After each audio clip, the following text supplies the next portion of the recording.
Hello guys, welcome to all in next fame. This is Rakesh Chauhan और आज मैं आप सभी से डिस्कस करने वाला हूं गवर्नमेंट ऑफ इंडिया एक्ट 1919। इसके बाद हम 1935, 1947 देन कॉन्स्टिट्यूशन पे हम आ जाएंगे। तो गाइस आप लोग साथ के साथ नोट्स जरूर तैयार कीजिएगा, क्योंकि एक टाइम ऐसा आएगा जब बहुत ज्यादा सिलेबस हो जाएगा, तब आपको तकलीफ होगी नोट्स बनाने में और पढ़ने में भी। तो साथ के साथ पढ़ते चलिए और नोट्स तैयार करते चलिए। गाइस आज हम देखने वाले हैं गवर्नमेंट ऑफ इंडिया एक्ट 1919। इससे पहले हमने पढ़ा था मार्ले मिंटो रिफॉर्म, और मार्ले मिंटो रिफॉर्म कब आया था? 1909 में आया था मार्ले मिंटो रिफॉर्म। और मार्ले मिंटो रिफॉर्म में मार्ले क्या था? सेक्रेटरी ऑफ स्टेट, और मिंटो क्या था? वायसराय था। और मिंटो को सांप्रदायिकता का जनक भी कहा जाता है। यह पॉइंट आपको याद रखना है वहां से 1919 से।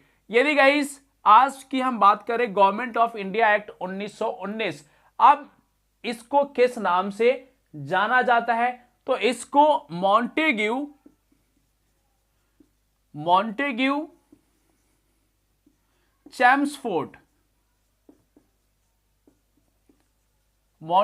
चैम्सफोर्ड रिफॉर्म के नाम से भी इसे जाना जाता है। इस पॉइंट को आपने याद रखना है। अब यहां पर मॉन्टेग्यू क्या था?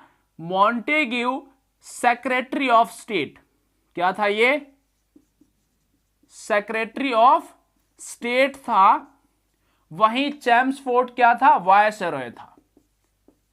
चैम्सफोर्ड क्या था? वायसराय था, और ये सेक्रेटरी ऑफ स्टेट था। अब ये एक्ट 1919 में आया, बट फोर्स में कब आता है, लागू कब किया जाता है? तो यह होता है लागू 1921 में। अब थोड़ा सा इससे पहले की बातें करते हैं। यदि गाइस हम बात करें 1919 से थोड़ी पहले की, तो 1914 में क्या हुआ था? वर्ल्ड वॉर फर्स्ट हुआ था। 1914 से लेकर 1918 तक वर्ल्ड वॉर फर्स्ट चलता है। क्लियर है? वर्ल्ड वॉर फर्स्ट चला, और वहीं सेकेंड वर्ल्ड वॉर की यदि हम बात करें तो यह चलता है 1939 से लेकर 1945 तक सेकेंड वर्ल्ड वॉर। क्लियर है? सेकेंड वर्ल्ड वॉर चला। अब सेकेंड वर्ल्ड वॉर खत्म कैसे होता है?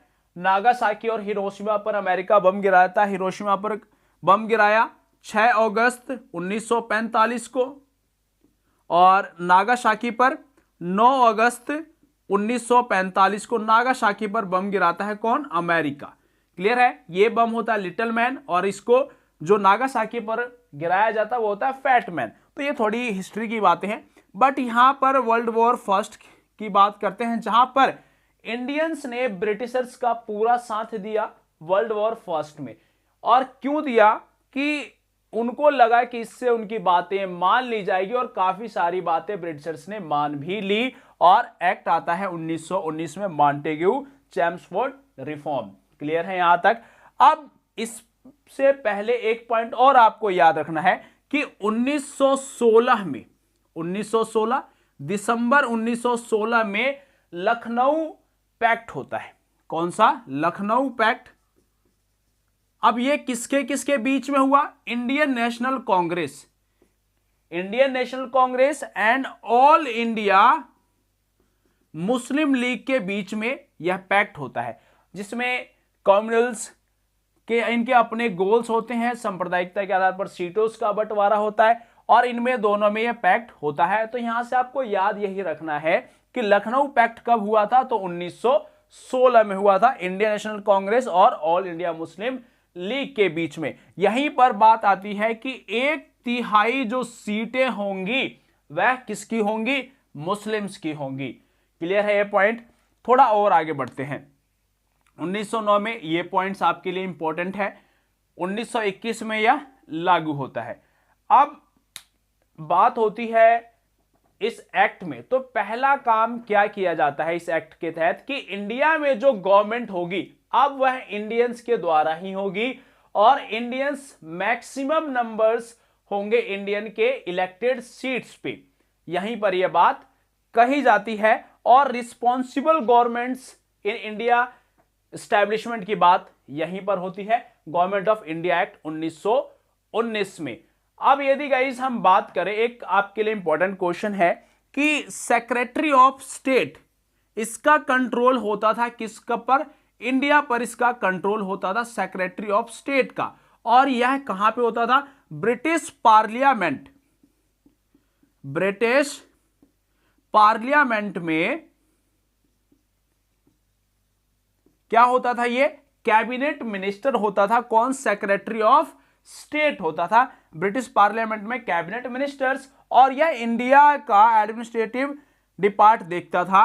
और किसकी मदद से, किसकी हेल्प से यह इंडिया पर शासन करता था? तो यह करता था भाई वायसराय की हेल्प लेता था। क्लियर है? तो secretary of state British parliament में, कैबिनेट मिनिस्टर्स।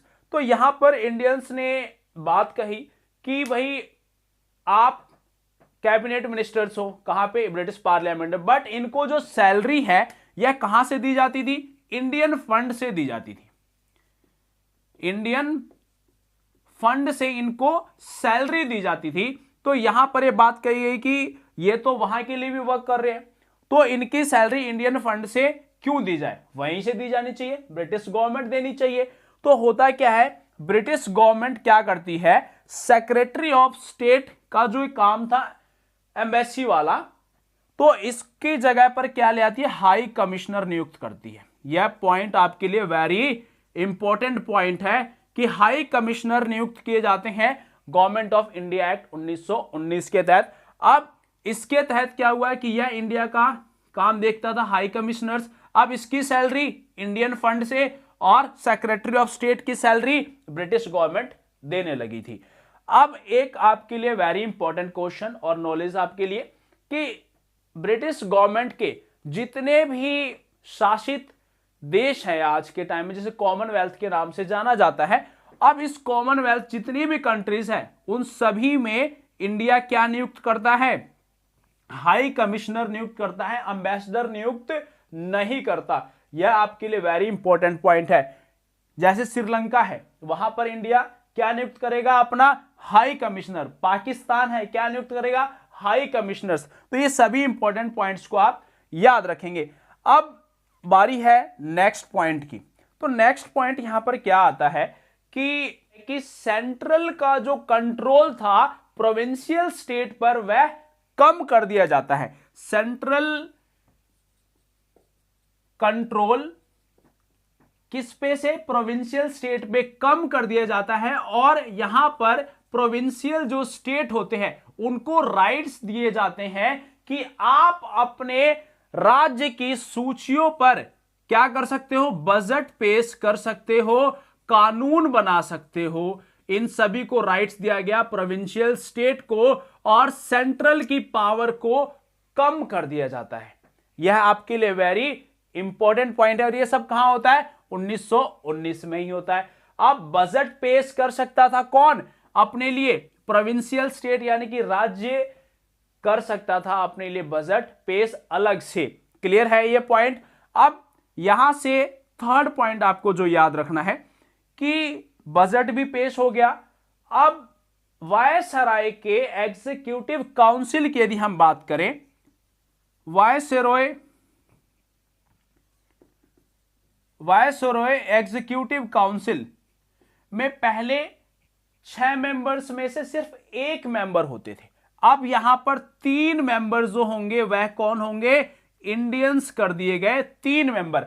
और पहले कितने मेंबर्स होते थे? 1 मेंबर होता था। और पहला मेंबर कौन था? सत्येंद्र प्रसाद। यह भी आपके लिए इंपॉर्टेंट है। सत्येंद्र प्रसाद पहले मेंबर थे, इसको याद रखेंगे। अब यहां पर कितने मेंबर्स कर दिए गए? 3 मेंबर कर दिए जाते हैं। अब यहीं से एक क्वेश्चन और आप याद रखेंगे कि वायसराय एग्जीक्यूटिव काउंसिल में अब तो 3 मेंबर हो गए, पहले 1 मेंबर था। बजट भी अब राज्य अलग पेश कर सकता था और सेंट्रल अलग पेश कर सकता था। बट यहां पर अब क्या किया जाता है, वह पॉइंट को समझिए कि प्रोविंशियल जो स्टेट थे उसमें क्या होता था कि लिस्ट पहचान कर उस पर कानून बना सकते थे। बट प्रोविंशियल स्टेट में राज्य कैसे चलता था, शासन कैसे होता था। प्रोविंशियल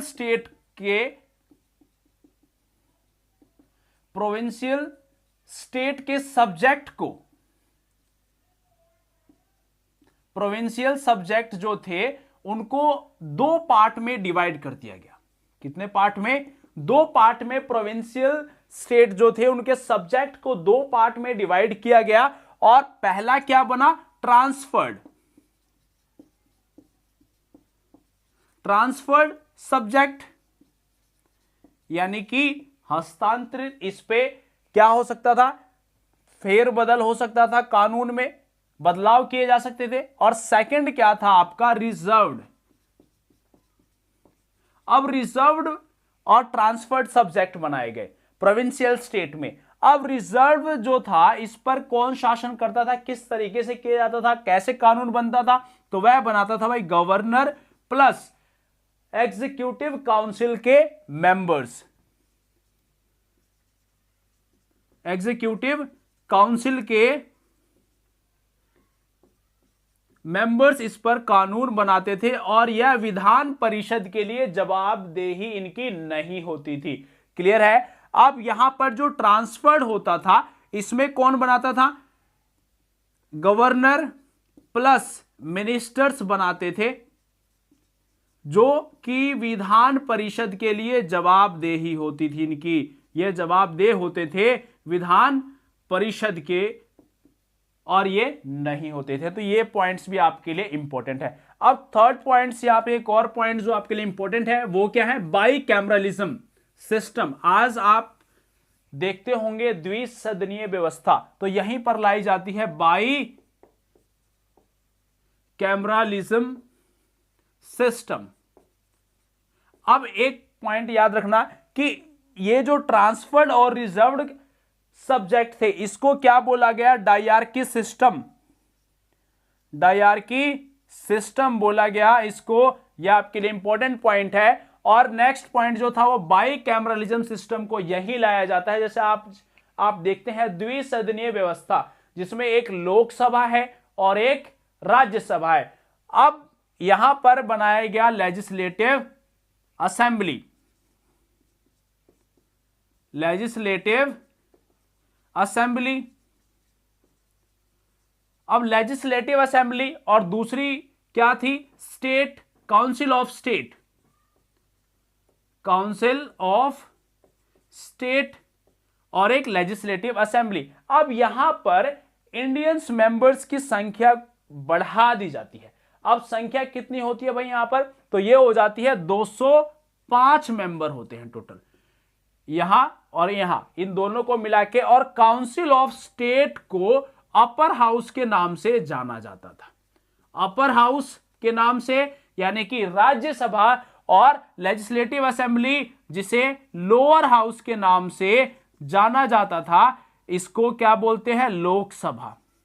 क्लियर है? ये सभी पॉइंट्स याद रखना है। Lower house Lok Sabha, upper house Rajya Sabha के नाम से जाना जाता था। अब यहां पर कितने मेंबर हुए? यहां पर 60 मेंबर्स बनाए जाते हैं और यहां पर 145 मेंबर्स हुए। क्लियर है?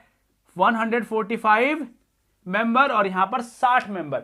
अब इनका जो टेन्योर होता था, यानी कि कार्यकाल होता था, वह 5 साल का होता था। कितने का? 5 साल, यानी कि 5 इयर्स का। और यहां पर जो कार्यकाल होता था वह 3 साल का होता था। क्लियर है? अब यहां पर 3 साल का कार्यकाल। अब इसको भी क्या कर दिया गया? डिवाइड कर दिया गया इन दोनों में। अब इसमें होते थे नॉमिनेटेड मेंबर्स और इलेक्टेड मेंबर। कैसे मेंबर? जो मेंबर्स नॉमिनेट किए जाते थे। नॉमिनेटेड